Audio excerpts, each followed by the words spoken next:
SA-RAH, Mamo. No. You got it. SA-RAH, Mamo. If you weren't here, I'd be able to say it, but you know, anytime there's somebody in front of me, I always, subconscious. We are here with SA-RAH, Mamo. All right, so today we're here with SA-RAH, Mamo. Today we are here with Sarah. Oh, this is gonna make for a great gag. I know. Today we are here with SA-RAH, Mamo. Why don't we do this? Today we got a special guest here. Go ahead and tell us who you are.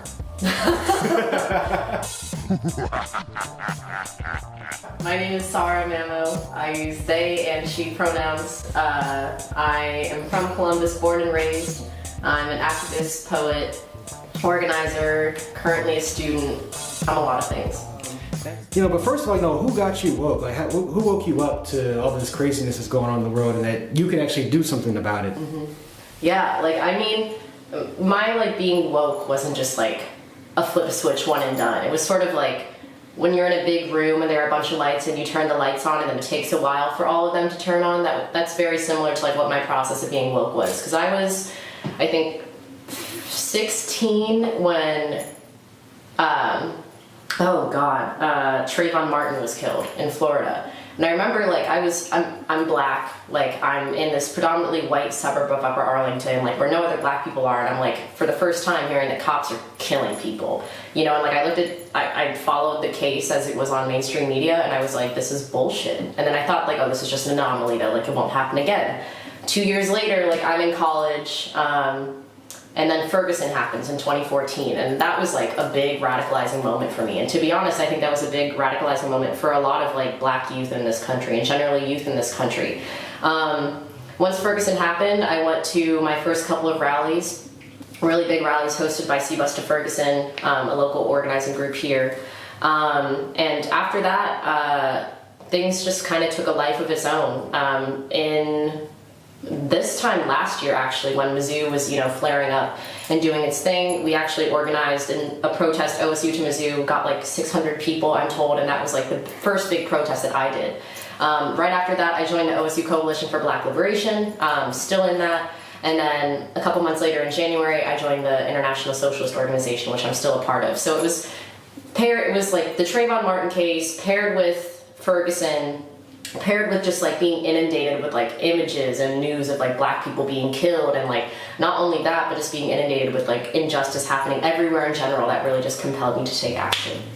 And so how do you navigate working with so many different groups? And I think that's kind of what I do as well, is that you have a lot of different groups in the city, and I like to kind of migrate between them and help out whoever I can. Mm-hmm. So how do you balance that out on campus, being a part of so many different groups? Yeah, so I'm in two groups right now, OSU for BL and ISO, but I was previously in a black feminist group called Still We Rise on campus. And I guess the way that I manage, being in two groups, both having similar politics, but they're different in their own respects, and also navigating all the different groups in Columbus is, I think, one, I keep myself grounded politically. I'm a Marxist, so obviously whatever I organize, I always organize as a Marxist. I'm always trying to combine theory and practice, always trying to build unity between struggles, always trying to necessitate the need for independent political action, always trying to stress the need of building a broader movement. So yes, I organize around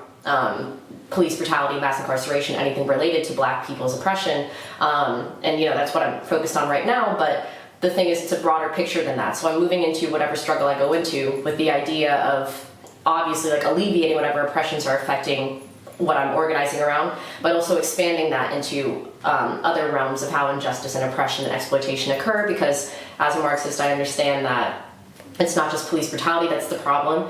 It's a lot of different types of oppressions and problems that are constituted in this broader system of capitalism. So wherever I am, no matter how many groups there are, I'm always driving forward with the principle that we need to unite our struggles. We need to build a single broad movement which encompasses all these different types of injustices and actually includes a heterogeneous group of people across race, classes, sexuality, etc. to actually fight all oppression and exploitation in one fell swoop. But wait a minute, I thought capitalism was so great.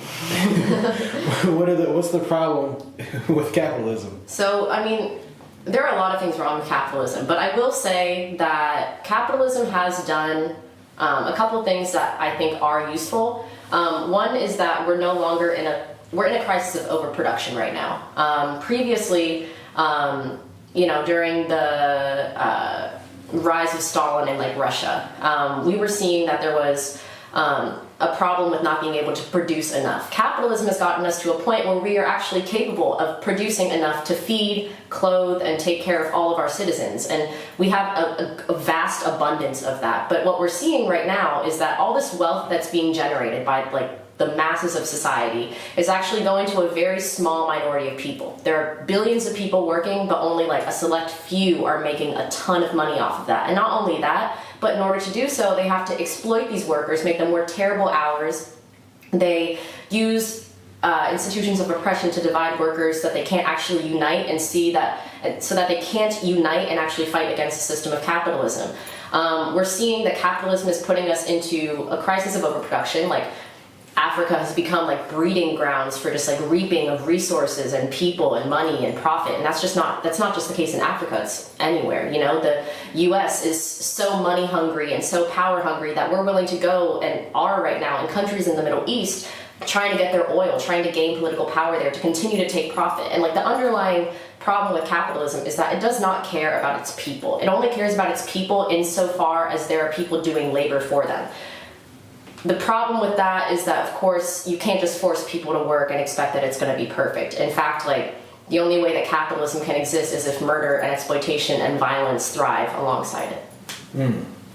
Very deep stuff. Does capitalism get in the way of getting people together to fight capitalism? Does capitalism get in the way? Yes. But can it be moved out of the way? Yes. In terms of just like the problems with capitalism, like there are a lot of problems, but like with barriers to organizing, like in order to live in today's society, to have a roof over your head, to put food on the table, to pay your bills, you have to work. And there's no sort of ethical labor that really happens under capitalism when you really think about it. So when you want to have rallies, when you want to get people to organizing meetings, that's time that they're taking out of their day that they could be using to actually do labor, to put a roof over their heads and do whatever else they need to do to live.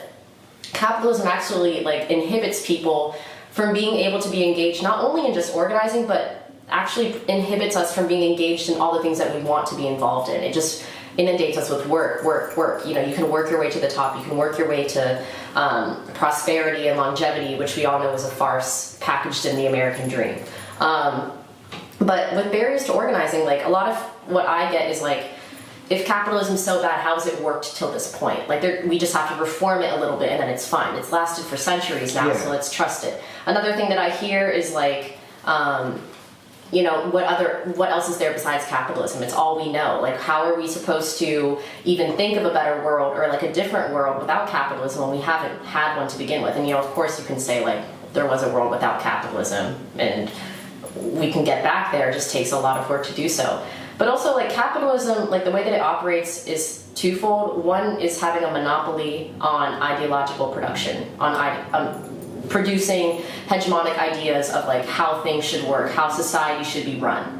And the way that capitalism, produces these ideologies is obviously in benefit of the capitalists, not of the people. The second thing that capitalism does is if you're not in consent with this sort of ideological production that comes through the schools, what we're told in our daily interactions with other people, the way that we are taught to believe in our government. If you don't conscript to that sort of hegemonic order, then meet the state, meet like the repressive capitalist state, which will come at you with police, with prisons, with the law, with our criminal justice or injustice system. So it's twofold. Capitalism has a monopoly on the ideology of people. Prevailing ideas are capitalist ideas. And second, like if you don't adhere to these, then you will be punished by the state. And that's how capitalism sort of like puts people in this stranglehold where it's like, yeah, you can resist us, but look at how we'll come at you with police and prisons and all this stuff if you try and challenge our ideas and fight for something better. Right, yeah, we're all trying to hold on to what we have, and when you challenge the system, you could lose it all, and so we have this kind of incentive to not participate in kind of dismantling the system. Right. Yeah, absolutely. And it's like, what's the hardest part about, being an organizer?